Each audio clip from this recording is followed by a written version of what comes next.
Hey everybody, good Thursday to you, and we're headed toward the end of a very interesting week. And not only are we headed toward the end of a very interesting week, we have the AFC and NFC championship games coming up, and then the Super Bowl in 2 weeks, which marks the end of the 2017 NFL season we have come to all know and loathe. And now, after that, we will head right into the NFL annual meeting. That's right, the NFL annual meeting. And that will mark the unofficial beginning of the 2018 NFL season, because then we'll really get a chance to meet and talk with Oakland Raiders head coach Jon Gruden in a nice, environment, luxury environment, if you will, and be able to hang out and get to know what he's really thinking about, how he's forming and why he's forming the way he's forming the 2018 and beyond Oakland Raiders. And to that, I say this. First of all, I want to welcome everybody to Zenny 62 live stream. And those of you who are watching this as a video on demand, I have chats that come up, chat comments that come up, and I respond to them. So what you're watching is a recording of that, but right now I'm going to say this, my common monologue, before I get to questions and comments. There is an assumption, and it is a very large and dangerous assumption, hello everyone, that I believe needs to be dispelled. And that assumption is that Jon Gruden is automatically going to do well in his return as the head coach of the Oakland Raiders. I mean, let's face it.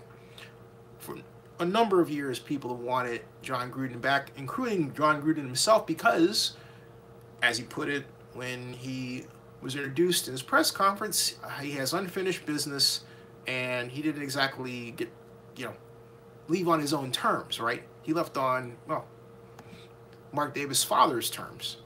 So now he's back. And not only is he back, he has, one would assume, a collective wisdom of many, many years of being out of football, right? And he has some idea, you would assume, of what he's going to do, right? But there are two facts that give me pause on the way to the assumption that Jon Gruden is automatically deserving of the right to be penciled in as the boss of the next Super Bowl champion, well, after this year, of course, the Oakland Raiders. And that's this. First of all, his insistence on hiring offensive coaches who he knew and worked with. Greg Olson, for example, who was with the Raiders, and as I recall, didn't even finish the season. He was shown the door mid-season, if I'm not mistaken, when he was here the last time, and I believe that was like, what, 2010, I believe? So 2010, 2011. And the reason he was shown the door was because of a really bothersome habit of calling West Coast, not Bill Walsh, there's a difference, offense plays.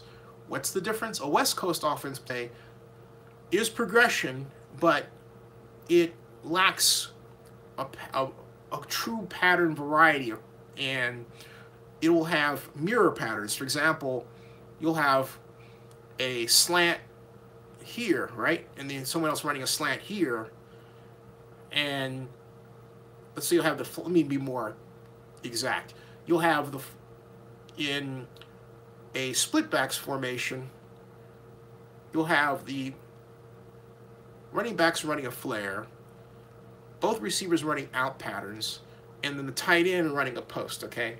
So based on the alignment, if the safety is split, you hit the tight end, take a 5-step drop, and if the linebacker, strong side linebacker blitzes, you throw the flare to the halfback. You have the half of court. You have the out pattern by the flanker about 12 yards, right? And so really so what you do is that if the linebacker doesn't blitz, flares out here to cover the back, you've got a hole. And so you basically throw to the flanker. So it works 1 tight end, 2 flanker, 3 fullback. Generally it's the fullback on the side of the tight end in a red formation. That's why it's called red formation, all right?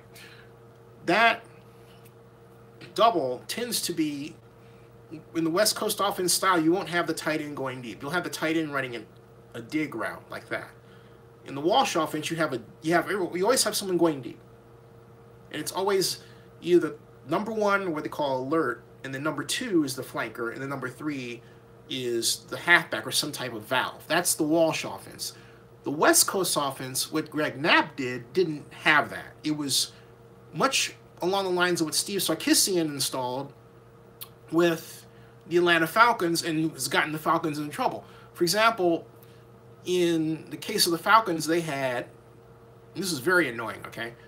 Let's take split backs again with the tight end. The tight end would come up, run a short middle pattern, about 8 yards. The flanker here would run a slant, and the split end would run a slant, and the backs would have a check. In other words, check for blitzing linebacker, check block, and then flare out this way, okay? All these are short, so a well-prepared defense can simply clamp down. You play 5 short man with bump and run close, and then 2 deep zone. Or if you know that 1 back is going to stay in, you've done your study, you can leave 4 short in man and 3 deep zone and apply pressure on the man coverage underneath. And the Falcons saw a lot of that, and they also saw inside coverage. In other words, the cornerback lining up inside. That was the problem Greg Olsen brought with him to the Oakland Raiders, and it led to predictable calls and annoying, really annoying outcomes. Just like, wow, you need 10 yards for a first down, and yet you're going to have,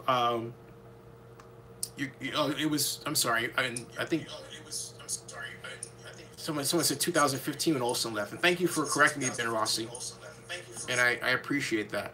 Thank you for correcting me. I think what happened was, there was a stint that Olsen had prior to that where he went, that's what it was. He was with the Chicago Bears. Olsen's been around. And he was with Bears, and I think with the Jaguars for a stint. He's basically a journey person, coach, offensive coach, coordinator, quarterback coach. But thank you for correcting me. That was 2015. But he was shown the door. I seem to recall he was shown the door earlier than that. Let me do a quick look up on that since I have the internet in front of me, which is what it's good for, right? And we can talk about his stops. But my overall point is that he hasn't been the designer of anything that is particularly exciting. Gruden brings him in because of his work with Derek Carr previously, but if we go back to, now I'm looking at his history here, we go back to what he did. There's Greg Olsen, American football, and we'll take a look at his history. Okay, as a coach, he started as a graduate assistant at Washington State. Then that was 1987 to 89. Then Central Washington from 1990 to 93, where he was offensive coordinator. Idaho from 94 to 96, where he was a quarterbacks coach. Purdue from 1997 to 2000, where he was the quarterbacks coach. He was with the 49ers for 2001 as quarterback coach, 2002 for Purdue tight ends and recruiting coordinator.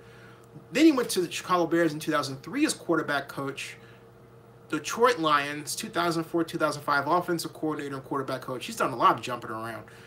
St. Louis Rams offensive coordinator, 2006-2007. Tampa Bay Buccaneers offensive coordinator and quarterback coach, 2008 to 2011.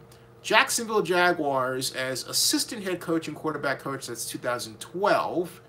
And then he's got Raiders, this is it. Oakland Raiders offensive coordinator, 2013 2013, 2014, not 2015, okay? Not 2015. And, okay, not that point. Not at that point. So he was with us 2013 through 2014. And if I'm not mistaken, it was in 2014 he was shown the door in that area. And then he went to the Jaguars 2015 to 2016, then the Rams in 2017, now the Raiders. So he's done a lot of jumping around. And I have to stand corrected. He was with the Bears as quarterbacks coach in 2003, the Lions offensive coordinator, and then was with the Rams. So it wasn't his fault on the particular play I was talking about in 2007. That was another Raider offensive coordinator. Let me see who that was, because that's in the back of my mind. I want to clean that up while I'm making my point here, and then I'll move forward. But continuing with what I've said, that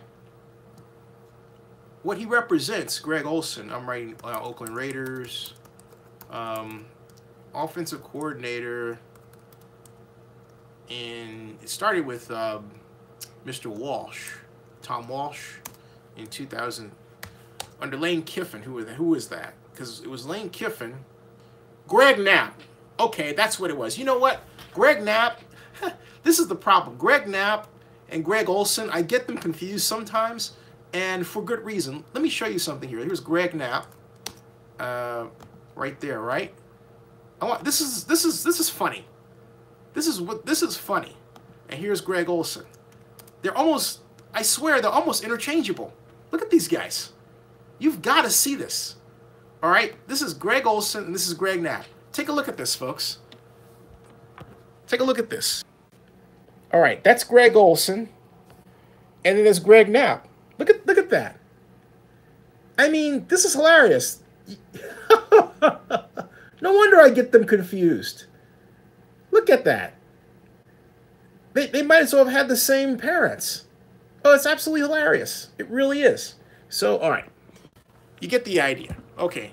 Hello, everybody. Hey, Jamal Mills. How are you? But you get the idea of what I'm saying, all right? This is hilarious.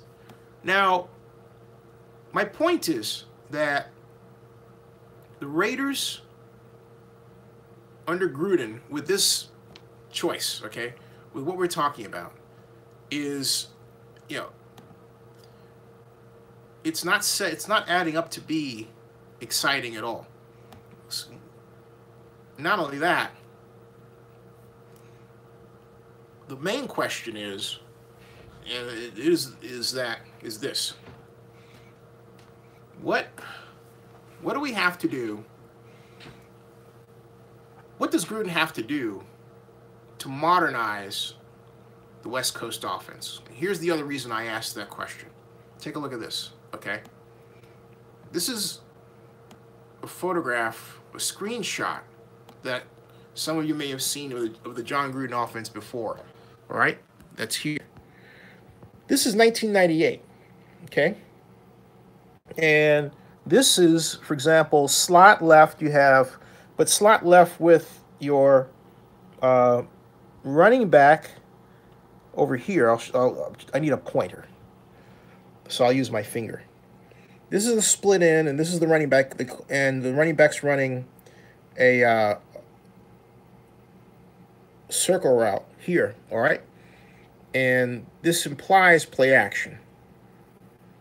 All fine, but here's the issue. The line splits are close. You see that? They pay attention to wide receiver splits, but not line splits.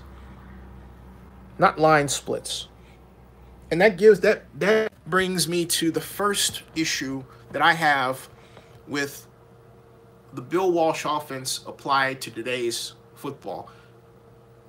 When Coach Walsh developed his system, the problem was that, and I'll get to your question in a second, Pedro. The problem, and Barry Lee, how are you, Barry Lee? Could you please tweet this out, #Raiders? Thank you very much.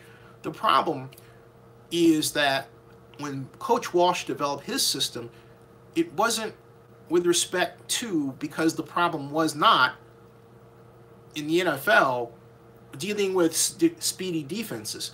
In fact, a seminal contest between Bill Walsh's Stanford Cardinal and South Carolina, when Coach Walsh returned to Stanford, exposed the weakness of Coach Walsh's offense. If you have a fast defense, you can zero in and stop the short pass. Stanford was competitive in that game, but as I recall, South Carolina won that game, that contest. That was Coach Walsh's return to football. And he talked about the defense having jackrabbits. That was his term. I believe it was 1992. He said that when you play a team from the SEC, you're playing jackrabbits because they jump around. Well, the NFL is full of defenses that have jackrabbits. Look at Jalen Ramsey with the Jacksonville Jaguars. Look at the defensive line with Calais Campbell at tackle. Look at Khalil Mack with the Raiders. Not just effective athletes, but fast. Arguably, the best athletes on any NFL team today play defense, right? So, all right? So, hey, thanks, Barry Lee. So, the major issue, and you say, how do you deal with that, Zenny? Well, you have to slow down the game. And the best way to slow down the game is to spread out the offense. Stretch the defense to quite literally create holes for the running game. For example, rather than a half yard, make it a whole yard between players. Stretch the defense. And then stretch the wide receivers to where they're outside the numbers, between the numbers and the sidelines, Sid Gillman style. Why? Because then you force the defense to cover more of the field, which effectively, to a degree, blunts their speed. Okay? That's what has to be done. That's the first thing. Also, if the Raiders had paid attention, I said this to Mark Bedane at the NFL Fall Owners meeting in New York at the Conrad Hilton. The Raiders need to understand and analyze what Marshawn Lynch ran in the past and pay attention to the line splits. Look, and that is what turned me on to this idea that the Walsh offense needs to be adjusted in that way. So, first of all, increasing the line splits. Second, increasing the distance between the wide receiver and the offensive line, pushing the wide receivers further out where, on occasions where it's obvious. I mean, you're not going to push them further out if you're wanting, like, double tight end, set, right? But again, the whole point is to spread out the defense, stretch it out to create more obvious holes to be more effective. That's the idea. Now, let me take your comments. And so, because I believe Andreas said, yes, Olsen has been an offensive coordinator for 5 different National Football League teams. The Detroit Lions from 2004 to 2005. And then thank you very much for going through the history. Very much. And we've got Pedro asked, do you think that we'll go to a 3-4 defense?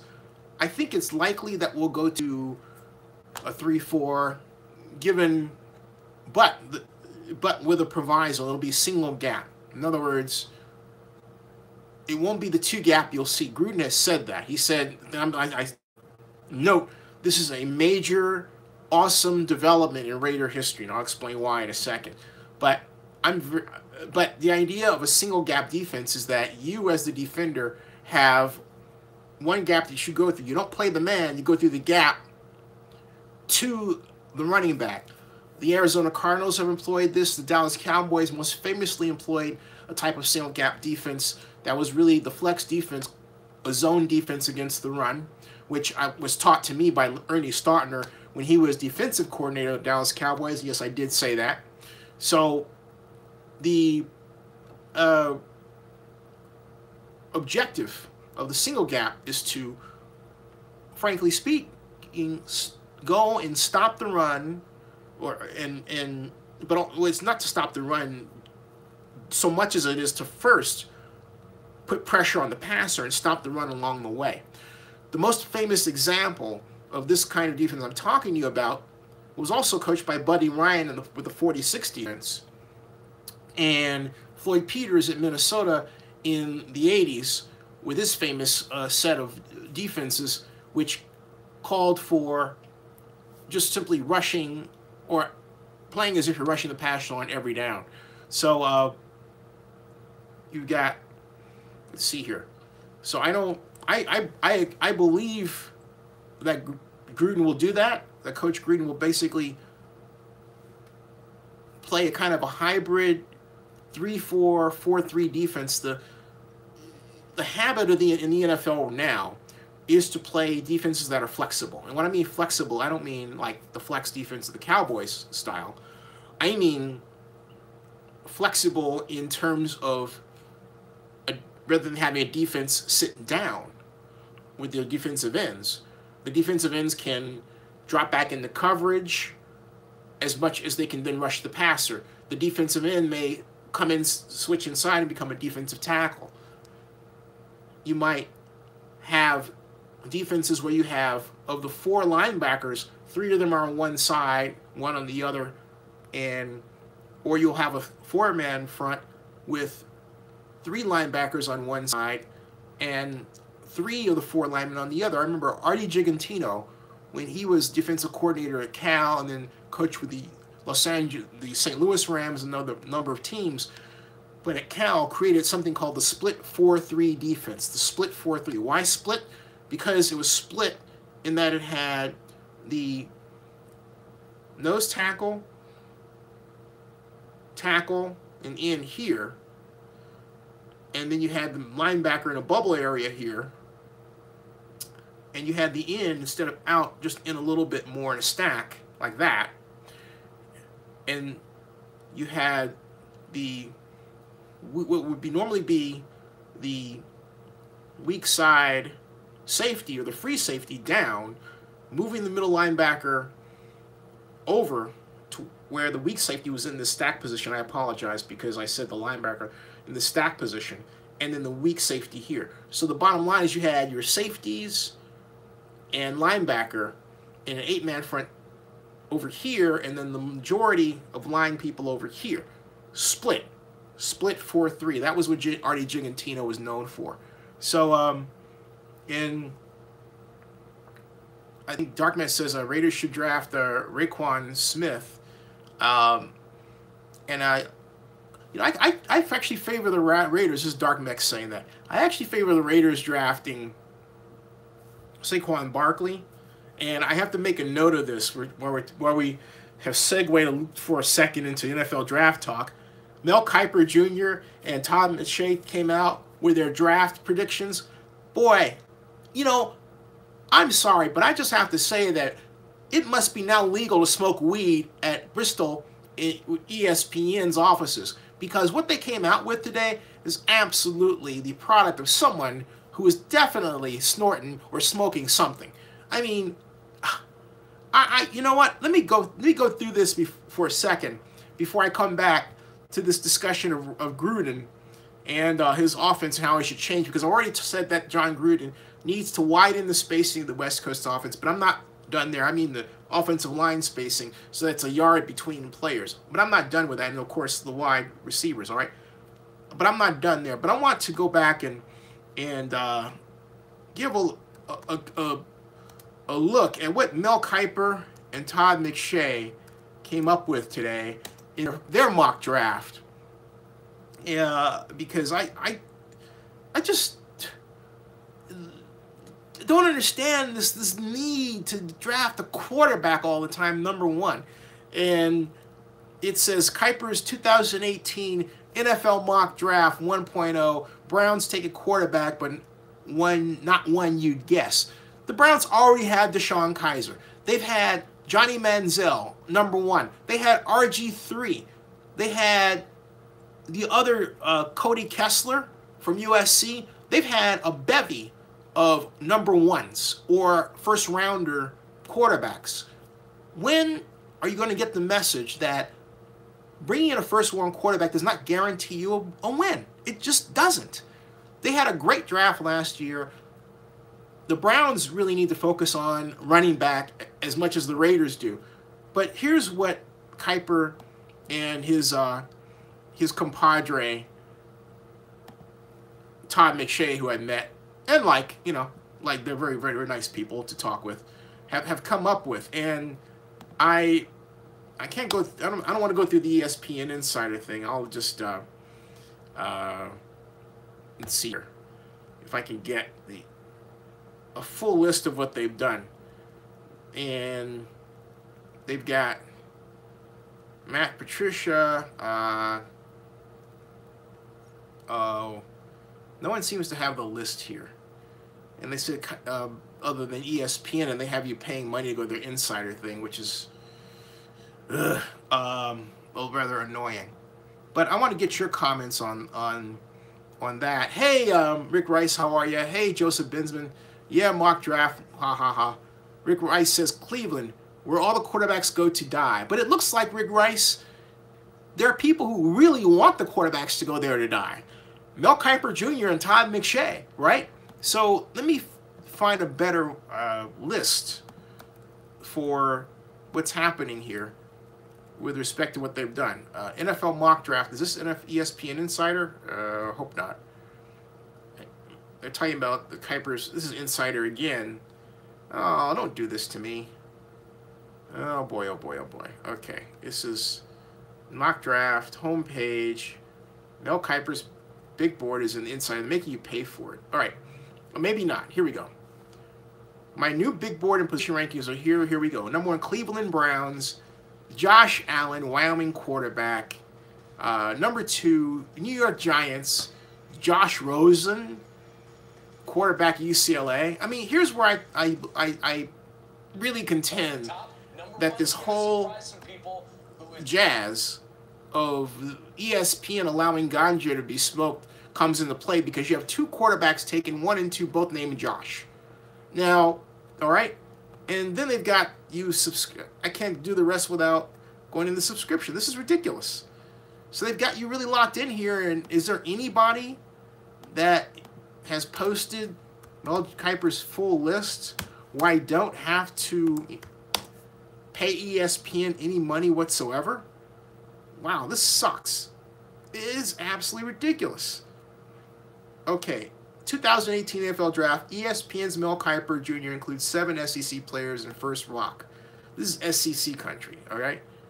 Did anybody just print the doggone list? I mean, I shouldn't have to do this. Let's see. All right, here we go. No, they just put the SEC players. And then they've got, this guy was lazy. Georgia tickets. Just talked about the SEC people. That's it. Let's see here. Let me do this another way. That's prospect ranking, pass rushers, top prospects at each position, ABC News. I think we're going to have a breakthrough here, folks. One moment.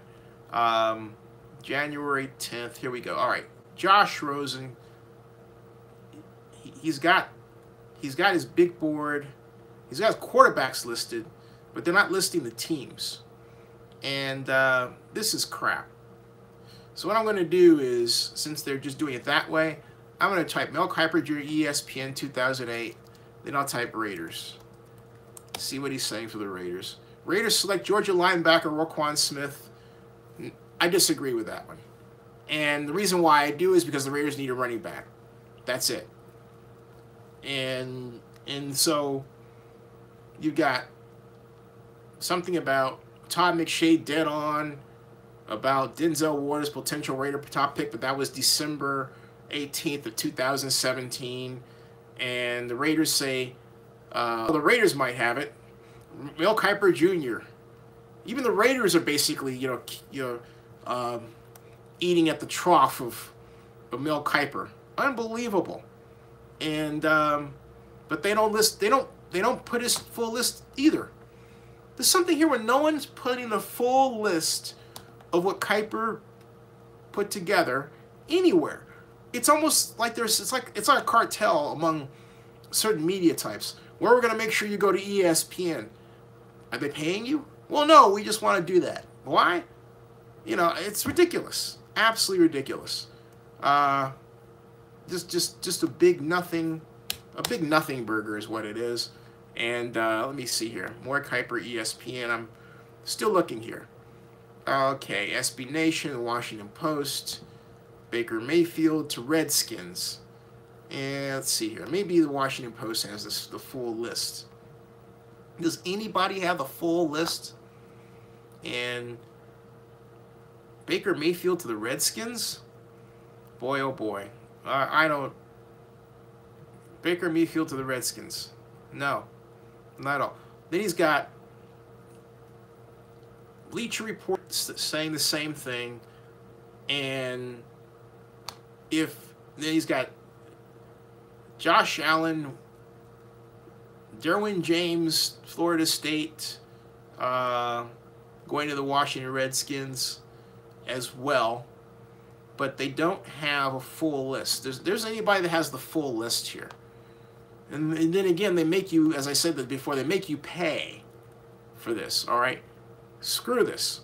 Anyway, I've had enough of Mile Kiper Jr. Enough. Onward with talking about this. Now let me get your comments. Joseph Binsman said, yeah, I've been hearing rising buzz for the UCLA quarterback. Pedro Gallara says, with Greg Olson and Tom Cable back, how much zone will we run in terms of zone blocking? Feels like we should be running more power run plays since we played the D-line a lot.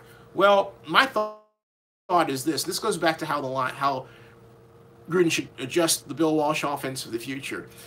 Given the speed of defensive linemen, we need an efficient, multiple blocking offense. Not just zone, but offense is capable of when it's called for. And the Raiders did do this man for man, or trap blocking. Trap blocking is a lost art in the National Football League. It was popularized by Dan Rukadovich and Chuck Noll when Chuck Noll was the head coach of the Pittsburgh Steelers, and Mr. Rukadovich, who later became the athletic director, I believe, at the University of Pittsburgh, popularized the use of trap blocks. It was said that the Steelers would trap block you getting off the bus. And the effectiveness of the trap block is that it slows down the hard charging or very effective run stopping defensive lineman. It's a lost art, and it's been all but replaced by this, again, almost Zen-like religious following of zone blocking that's mindless, absolutely ridiculous, without thought. My feeling is that you really need to think about having an offensive system that is essentially a collection of a system of plays flexible enough to provide the right approach for a given situation. You can't run a zone blocking system against every single type of defensive approach there is. Why do it? I'm not a fan of that approach. It's simple, perhaps, but effective, not all the time. Not all the time. So, Joseph Binsman says, I got that one. Let's see, Rick Rice says, DC in the run and shoot would be unstoppable. I agree. And Rick Rice, except that it needs to be an adjustment with the run and shoot. It can't be pure, because too many teams have figured out the way to stop the pure run and shoot, which is basically to shoot, if you will, the onside linebacker. In other words, you know Rick Rice, where the quarterback comes your way in that three-step roll. Or a lot of teams, when they were playing the run and shoot, the back was supposed to come out that way, right?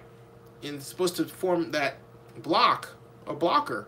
Well, a lot of teams would simply blitz the linebacker, and the linebacker would more often than not be very successful at disrupting that roll, because it's a short roll. Now, if you're executing that out of a shotgun, and then 1-2 steps, you have a better opportunity. You need to split the halfback out more, so that if you put the halfback on a wing, the halfback can go to the flat and be open faster. But the pure run and shoot, as it was coached by its creator, Mouse Davis, I don't think would be effective today. And that's because that way that I explained to you. Rick Rice says counter that with a quick slant and he's gone. And I do agree with you on there. However, here's the problem with the quick slant counter idea. You know, when we tend to design plays, it's always what? It's as if we were on high, right? And I don't mean on high like, smoking. I mean on high like above the play. We don't think in terms of being of the third dimension, which is the height of the defender and the spacing of the defender. So let's, instead of thinking of it from on high, let's come down to where we're thinking about the players. The linebacker that comes inside, because of the angle that the run and shoot provides, guess what the linebacker, the defensive end does? Bats the pass, right? That's the problem. And that's why you need to, and some teams have, taken that halfback and pushed the halfback out on the wing rather than have the halfback, say, right next to the quarterback moving this way and so on. So that's the rub. It's adjustable. Now, on balance, I absolutely agree with you. The run and shoot can be dangerous and effective. You just have to make that little adjustment. And Rick Rice says true. Yeah, that's all I'm saying. Just that little adjustment. I mean, I think we're both run and shoot junkies, right? Now, and that gets back to my point about Gruden's offense and its change. The changes that are needed. The spacing is a big deal. That has to happen.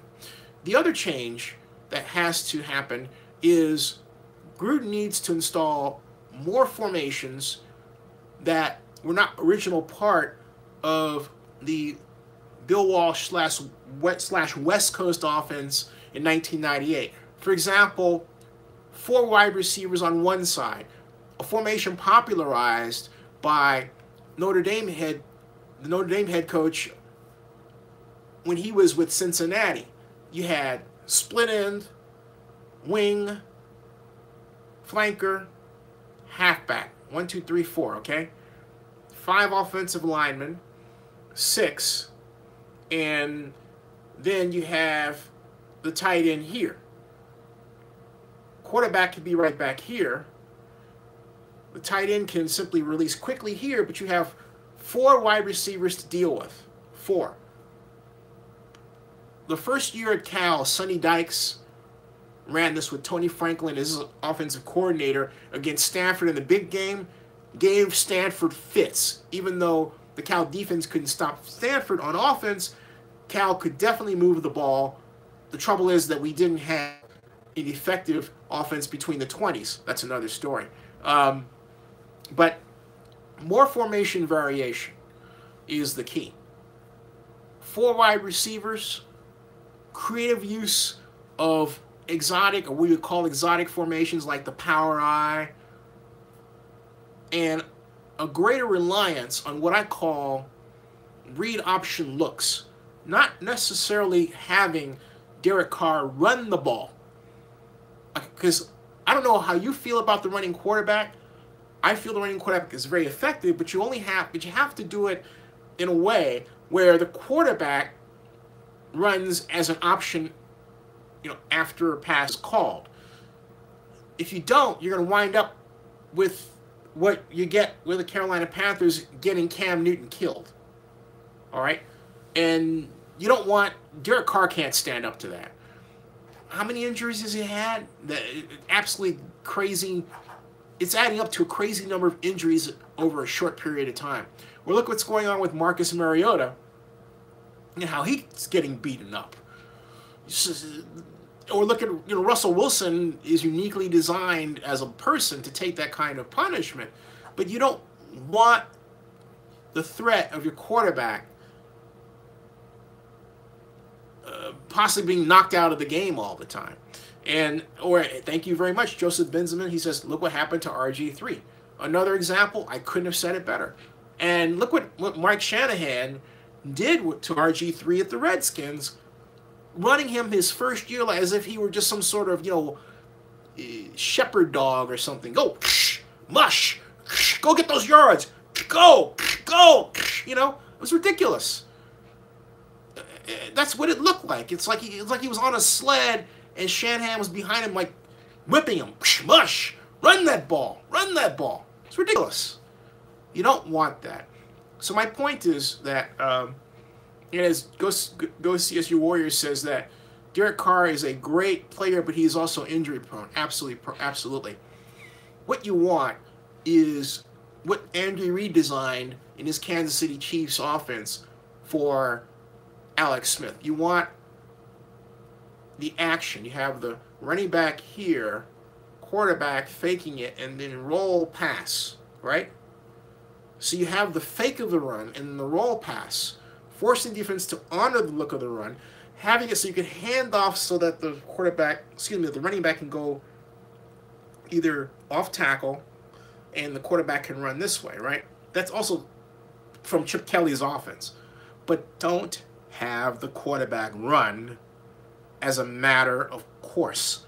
Make it so the quarterback winds up shifting launch points. Not just drop back, but sprint. Not just sprint, but roll. Not just roll, but play action fake. Which gets me to my other point. The Raiders, under Jon Gruden, need to rediscover and fall in love with a basic tenet of the Walsh offense, not the West Coast offense, and that is the play action pass. Can I get an amen? I'm waiting. Amen. Dilly dilly. Dilly dilly. I know everyone says dilly dilly, all right? And we've got Joseph Bensman says that Shanahan was awful with RG3. He got hurt in an early December game, but Shanahan rushed him back, and RG3 got hurt again in the playoffs, against the Seahawks, I believe, right? And he was never the same. Correct. He ran him like he was a mule. Run, or not a reindeer or something. You know, it was ridiculous. Or Secretariat, run, get those yards, get those, run, your dog, your horse, run. It's ridiculous. I know my hyperbole is, well, a little much, but hey, look, it's equal to the way Shanahan handled RG3.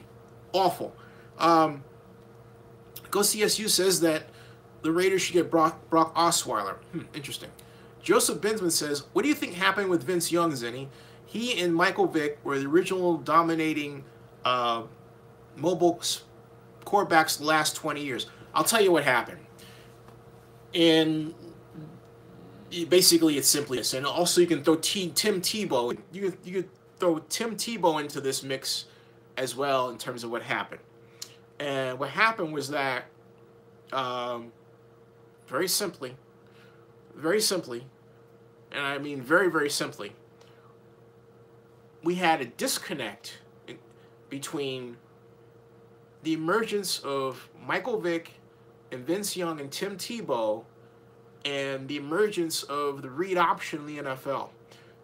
Let me put it simply, if Chip Kelly had been hired by the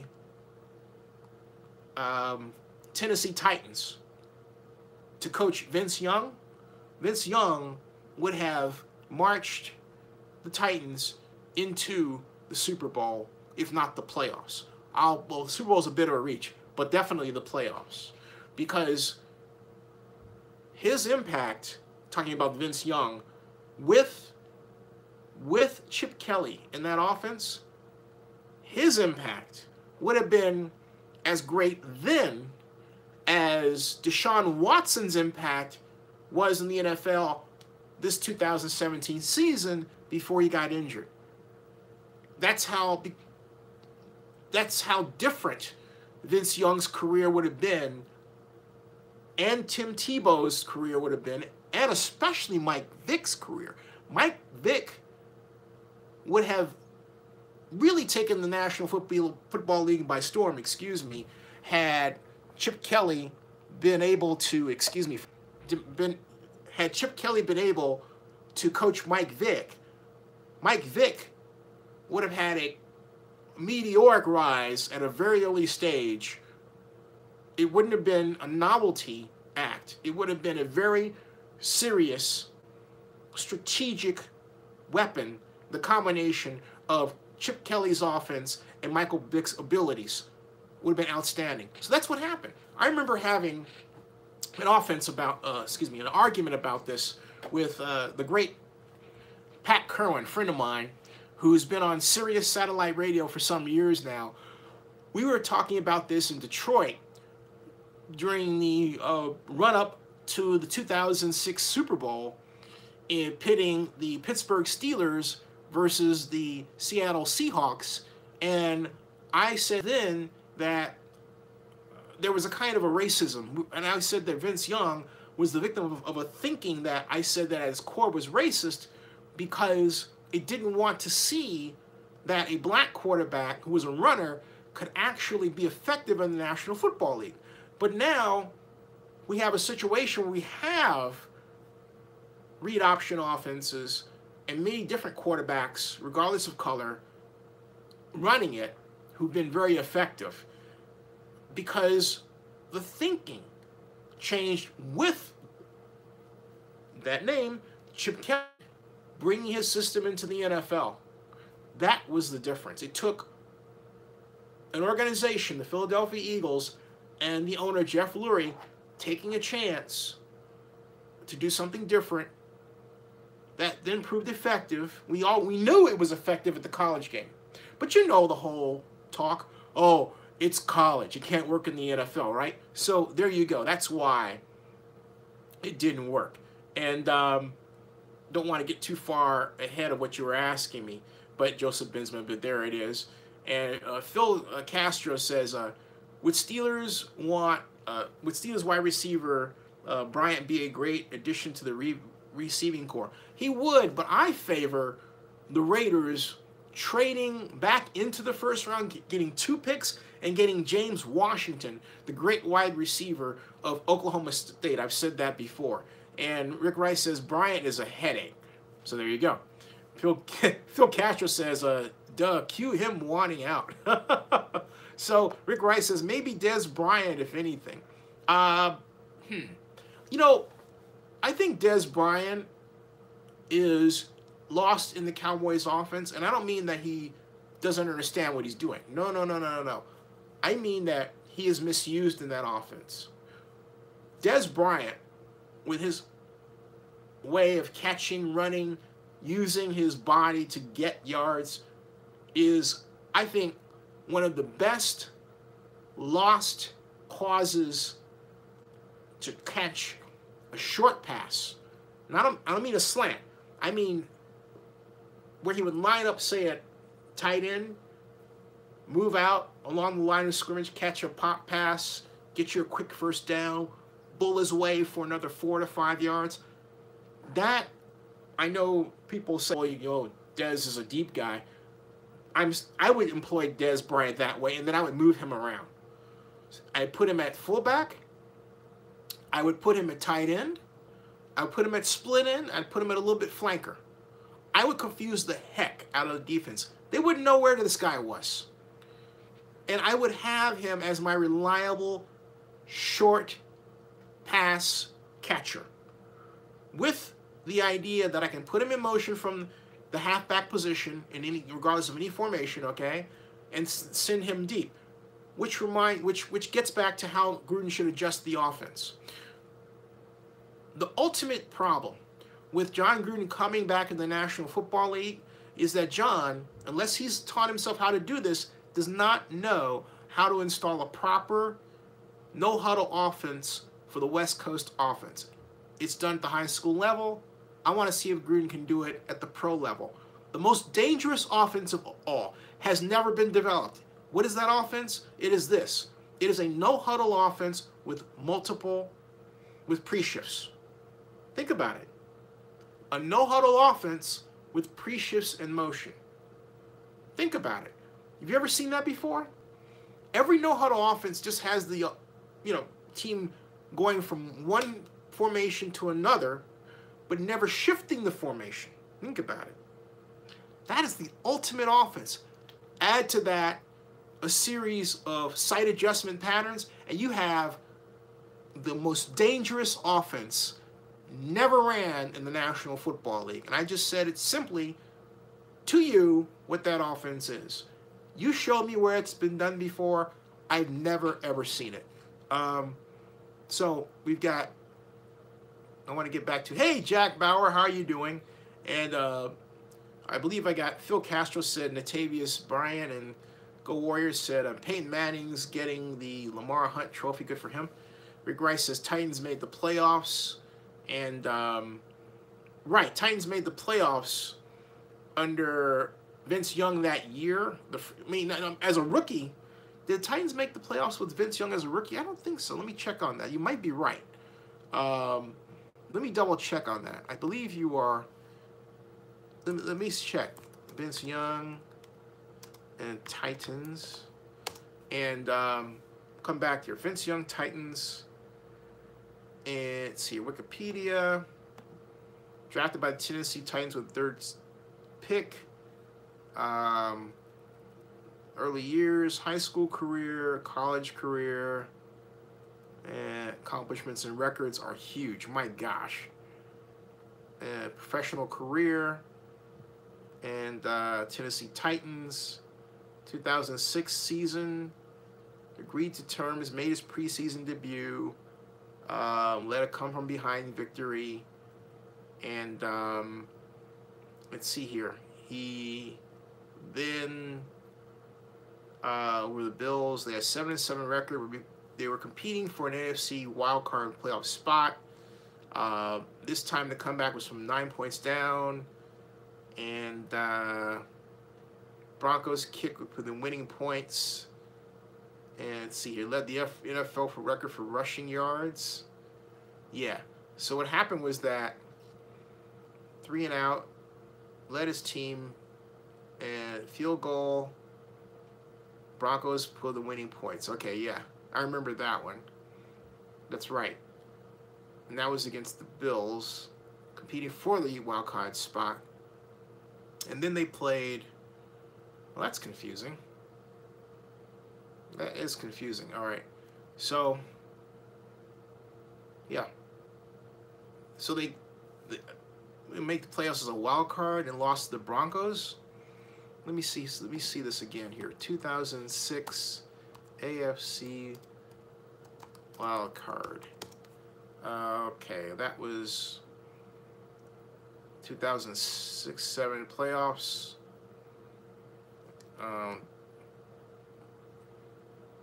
Patriots and Jets. And then wild card was 2006 wild card, Patriots and Jets there. Let's see, 2007 wild card would have to be it if he were drafted for 2006, right? So let's try that. 2007 would be that. Now, playoff schedule 2007. Let's try to clear this up. Postseason 2007, we had wild card, Redskins, Jaguars, Seahawks. Yeah, we had, wait a minute. I'm asking for postseason 2007. All right, and I've got Seahawks 35, Redskins 34, Jaguars 31, Steelers 29 in the wild card. And then we had wild card weekend, Chargers 17, Titans 6. So there you are. So that was postseason 2007. Yeah, that was postseason 2007 final. So we look at Game Center and see what that tells us. And that would be, yeah, Vince Young was in that, and he was 16 of 29 for 138. So yeah, so his first year, Vince Young did lead them to the playoffs. So I'll say that if Young had played in the offense I'm talking about with Chip Kelly, he would have led the Titans to the Super Bowl. Because remember, I said that he would have led them to the Super Bowl, if not the playoffs. And Rick Rice said, well, he led them to the playoffs. But he would have led them to the Super Bowl with that system. So onward, we've got, let's see, Lake Editor says, don't know who that is. Rick Rice says, I don't understand what that means. Jack Bauer says, running back from Penn State. I got you. Rick Rice is saying Cooper in the slot and Dez on the outside. I like that. I like Dez Bryant as a maneuvering guy. Go CSU says, okay, Go CSU is going to do his stream in 20 minutes. Rick Rice says Gruden's going to go up tempo on offense. Carr's skill set. He did that. He said that in an interview. Rick Rice says he said that in an interview I saw. Okay, that's good. That's good. So that means if he's going to go up tempo, then and yet use the West Coast offense, what Gruden has to do is find nomenclature, find a way to take West Coast offense nomenclature and use it in up-tempo system, or junk that and go to something else. So it begs the question, though. Is there a West Coast offense? Let's just type this: West Coast offense, West Coast offense, no huddle. Huddle. Let's see what we find. West Coast offense, no huddle. And as I type this in Google, I get voila. Our offense is based on Bill Walsh's West Coast offense. Let me show you what I found, folks. This is interesting right here. Right here. Our offense is based on Bill Walsh's West Coast offense. The West Coast offense is not easy to define, but two statements help to explain what it's all about. First, our offense uses precision time passing, variable formations, and the exploitation of each player's skills and attack. All right, and you have the Ohio River offense and the West Coast offense, no huddle, the multiple West Coast offense spread, and the future of the NFL, more up-tempo, no huddle. That's from Smart Football. Identifying NFL teams base offense. And the Bengals, talking about the Bengals, no huddle under Sam Walsh. So, terminology, hurry up offense. The whole point is that, and this has been done at the high school level. I seem to remember reading about a fellow who's in Missouri, who's the expert at installing a system play calling that works with the West Coast offense design, but allows you to use no huddle. And by no huddle, I don't mean what you see in the 2-minute offense where you've got the quarterback calling out wide receiver patterns over here, line blocking in front, running backs and back as he goes along. The type of no huddle system I'm talking about simply is like this. The quarterback will say, 21. And everyone knows what 21 is. Or orange. That's one way of it. Or you can do it the Chip Kelly way. We've got a group of people standing on the sidelines. Let's say you want to run spider 2 Y banana, right? So you've got one person holding a spider, the other person holding a Y, and the other person holding a banana. Okay? That's spider 2 Y banana. Okay? The 2 is group, somebody's going like that. There's your 2. So you have spider photograph, banana photograph with a 2, like that, okay? And then the spider 2, and then the Y, somebody's holding up the Y. You got the letters Y in your banana. So there you go. The whole point is that what sounds like a joke aside, as the offensive players are moving up the field, they look over to the sidelines to see the signal, to see the photographs. They tell them what play to run, and they can do that. Now, if you think about it in terms of West Coast offense, what I explained to you with, it could be, look, red, it could be brown right, toss 38, halfback, brown right, toss 38, halfback leads, because brown right is this. You've got the tight end here, offensive line, weak side is over here, fullback is behind the quarterback, brown formation, halfback is on the weak side. So if I say toss 38, the halfback is the 3-back, all right? And so if I say toss 38, if it's going, well, in Dallas Cowboys nomenclature, toss 38 is to the left. Other teams toss 38 to the right. But anyway, let's say it's let's say we're coaching with Tom Landry. Toss 38 is to the left. So we say toss 38, halfback runs the lead block, which means the halfback runs what generally is the linebacker on this side, and you run the sweep, okay? You can take that. Brown right becomes a card that's brown, okay? And then the toss becomes, you know, somebody, you know, tossing, right? Throwing, so you have a toss. And then if it's right or left, it could be, you hold up the brown formation, but it's my right hand that's holding it up, so it's brown right. But if it's my left hand, it's brown left. You get the idea? So you can, as I'm doing, take the West Coast offense nomenclature and automatically adopt it to a series of photographs a la what Chip Kelly did at Oregon and other Oregon teams, like, for example, Scott Frost at UCF, right? And you've got your no-huddle offense. If Gruden does that, I'm telling you, I will go to every single Raider game. That will be outstanding.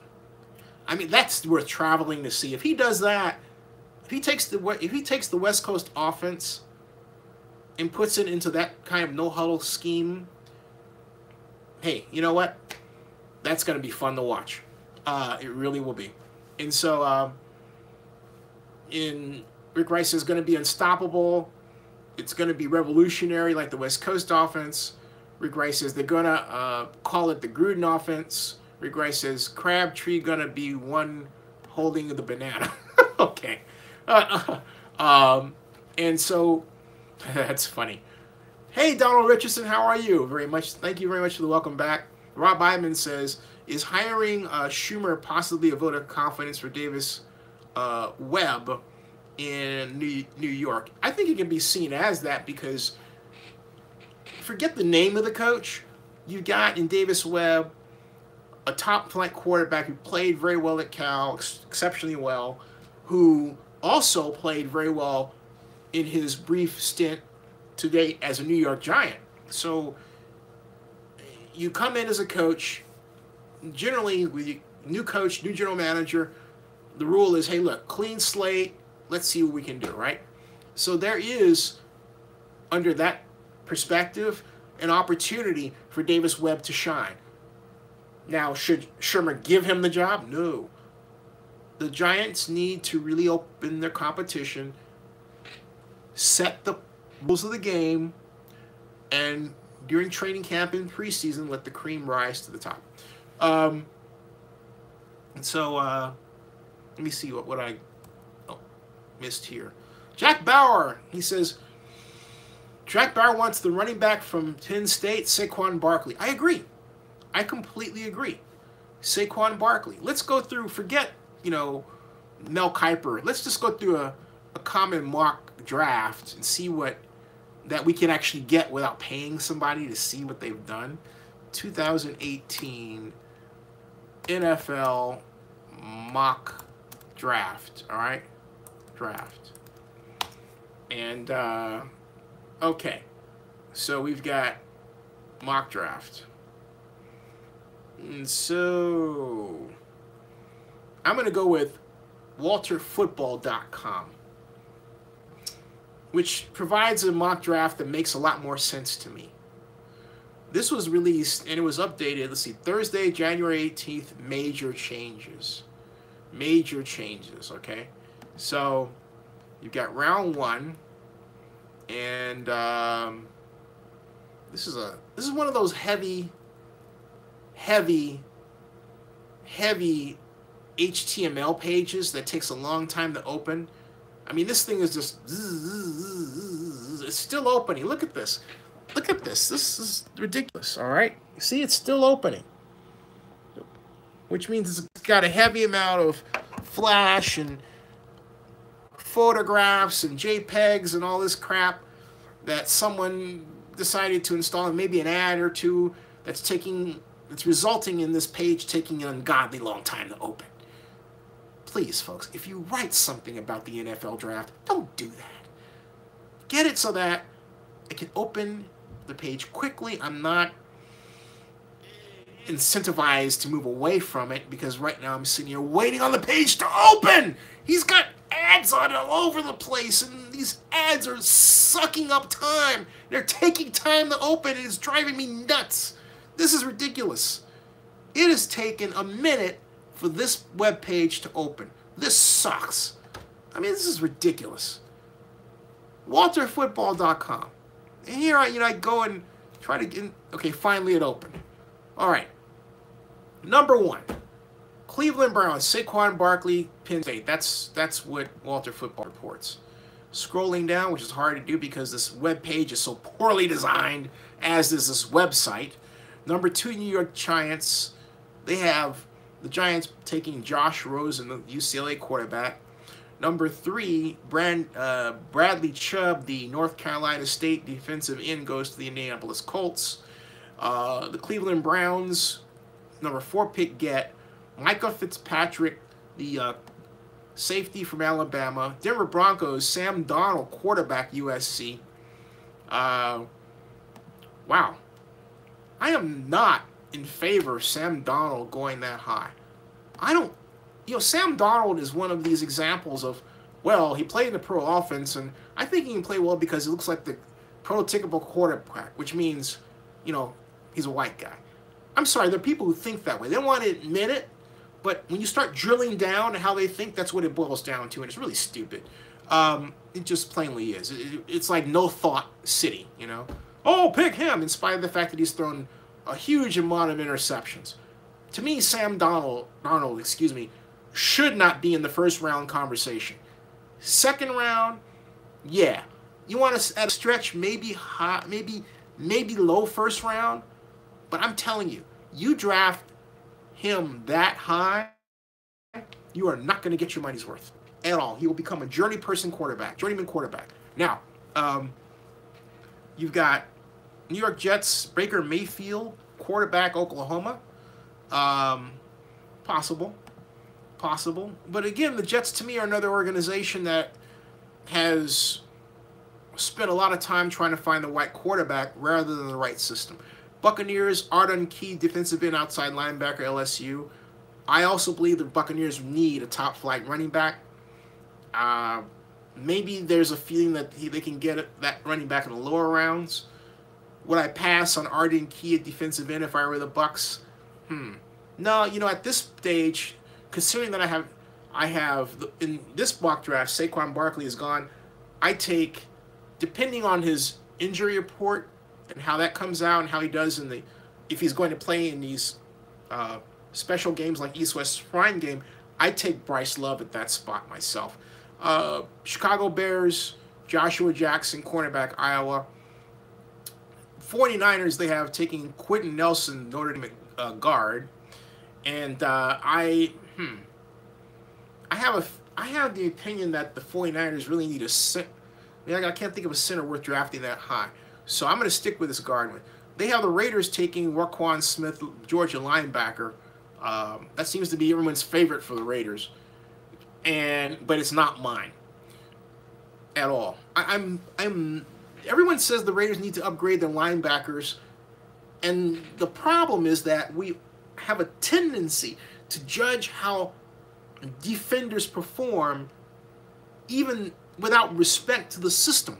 Okay? So you can take the same defenders. Like, look at what Tony Dungy did with the Tampa Bay Buccaneers, same players, when he came to the Bucs, and then they clobbered the 49ers in that famous game in 1998 and shocked the National Football League in the process. Okay? So the right coach can make all the difference in the world. Really can. Now, they have the Dolphins taking Denzel Ward, cornerback, Ohio State. Darwin James, safety, Florida State, to the Bengals. Redskins getting Vita Vea, nose tackle, Washington. I like Vita Vea. In fact, I actually like Vita Vea for the Raiders better than the linebacker. And the reason why I say that is you've got Eddie I'd love to see Eddie Vanderdoes, Vita Vea as the two defensive tackles in the future. I would love to have that in a 4-3 defense. I am not a 3-4 fan. I'm a fan of flexibility, But at the end of the day, I want 4 men up front. Vita Vea is an outstanding talent. You don't pass him up. If you believe in best athlete available, that's the guy you take. Green Bay Packers, Marcus Davenport, defensive end. Texas, San Antonio. Arizona Cardinals, Josh Allen, quarterback, Wyoming. That makes sense right there. Baltimore Ravens, Calvin Ridley, wide receiver, Alabama. And that what he did was he cut them into 2 halves. Those were picks 1 through 15. On that note, I'm going to bring my buddy in for an episode in the near future, Rick Saratella, to talk about his mock draft. He is of the long-running NFL Draft Bible. Great friend, great guy, and want to hear his take on this and what he thinks is going to come down the horizon. Meanwhile, we have number 17, the Rams taking Daron Payne, defensive tackle out of Alabama, and we've got. Thank you for the investment, Mr. Blackman, very much. We've got Mike McGlinchey, Seattle Seahawks offensive tackle from Notre Dame. Billy Price going, the center guard from Ohio State, going to the Dallas Cowboys. The Detroit Lions land Dante Jackson, cornerback, LSU. And in a very near future episode, we'll talk about Matt Patricia as the next head coach of the Lions and what my thoughts are about that. And I want to hear yours as well.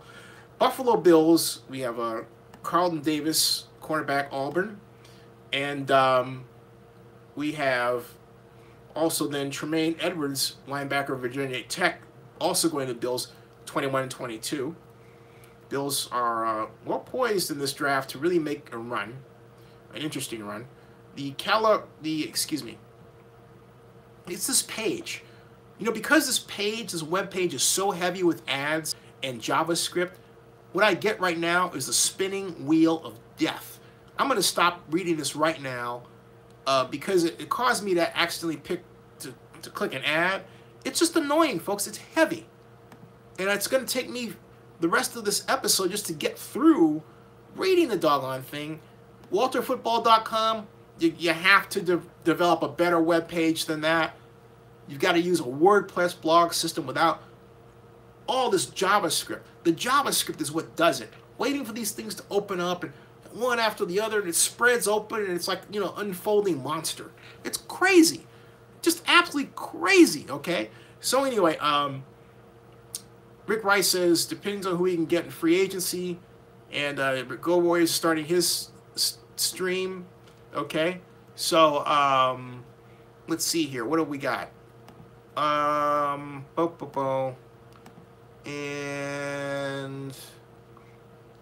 I don't see any more. Okay, so I'll go back to my comment about Gruden's offense. Because here's the thing. What I want to talk about is not what he's going to do. I think Rick Rice was talking about what he's absolutely going to do. What I want to talk about, and this is how I think, how he gets there. It's really boring just to say, oh, he's going to do this. Because it's kind of like, oh, well, gee, there's nothing to talk about. Wow. How's he going to do it? Okay. So, if you think about the complexity of running a no-huddle offense, the problem that Gruden has in installing that offense in today's game, all right, is that pure and simple, that you've got to think about how many plays you're going to install. And if you're going to install a playbook with 300 plays, they've got to be ordered in a fashion, basically 1 to 300 in a way. And you've got to think about, is it left or right? That's the biggest issue, is nomenclature. And it's getting that down to something simple. Now, Gruden's problem is that he doesn't have enough time to work with the NFL players because of the change in the collective bargaining agreement. So that simple fact necessitates a simpler approach. If he really wants to make in Impact, he's got to do what I would hope he's doing right now as I talk, burning the midnight oil, taking what he's done with his assistants and quite literally drawing a new offense. I mean brand new, okay? Now, I hope he's doing that. I'm not confident that he's doing that given this habit in the league of coach after coach after coach, taking one play that they saw, borrowing it, so that you've got 8 different teams that use exactly the same style of bootleg, ran exactly the same way. And so it becomes boring to watch. And it's sad for the fans. It's more interesting in college ball because you have all of these fascinating offense. You have Gus Malzahn and his great Auburn offense. You've got the Alabama offense, which, of course, under a new offensive coordinator is going to have a different look. You've got the Georgia offense. You've got the Cal offense that was ran by Sonny Dykes and then Tony Franklin.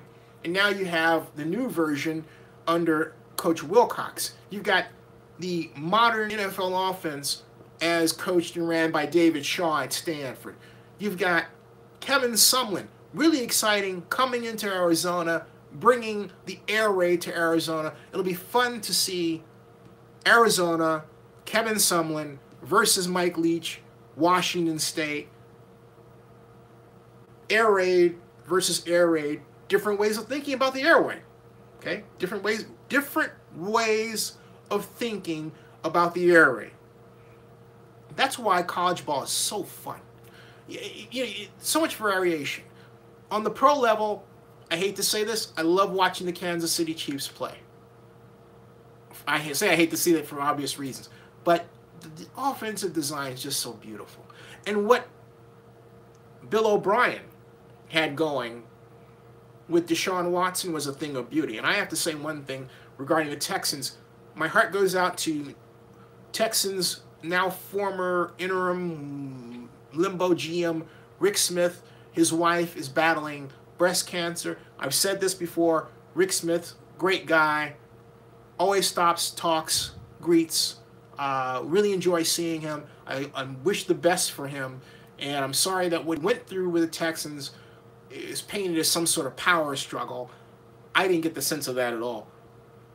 Note to media out there, when you're writing about somebody and they're going through the tragedy of dealing with and how to help their wife who has breast cancer and has to take a leave, don't take the leave of absence as really, done for another reason other than the illness of that person's wife.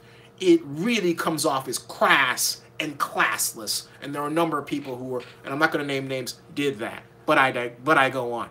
Donald Richards says, Zinni, I just emailed you. Okay, you got it, man. Black Lion Supreme says, One Love Raider Nation. Jack Bauer says, we need a defensive tackle, and we do. And what I'm going to do right now, folks, is that it is midnight, 12:16, and I'm going to sign off. Go Warriors was going to pick up. He's going to talk about playoff previews. Looking forward to picking up on what he has to say. Thank you all very much. And not only that, if anyone has ideas for like a Google Hangout, I'd like to have one time where we're all together visually as an experiment and see how that goes. I want to up the interaction ante. You know what I mean? So I really look forward to your ideas and input and participation. Thank you all very much. And yes, I will see you tomorrow. I'll be back. All right. Now, and not only that, I've got another blockbuster for you.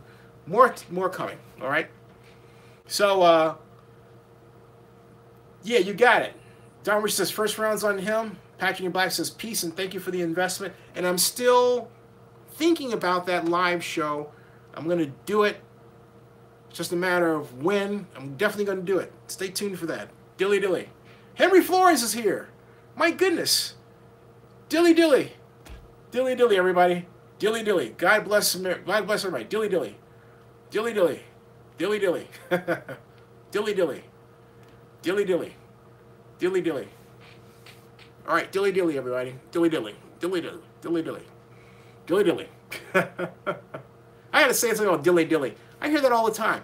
I was at dinner with my mom at this burger restaurant in Paris, Las Vegas, and these guys came along, you know, had big dinner table, laid out tables brought together, and they would toast. And they said dilly dilly. Then I went to get my bag. Our flight got in late, and went to the United office in Atlanta, and somehow I said to the guy dilly dilly. He goes, yeah, dilly dilly. No, I think he said dilly dilly, and I said dilly dilly, and I said, yeah, dilly dilly. Dilly dilly all over the place. Oh my goodness, what that commercial has started. Dilly dilly, folks. Dilly dilly. I'll see you. See you guys later. All right.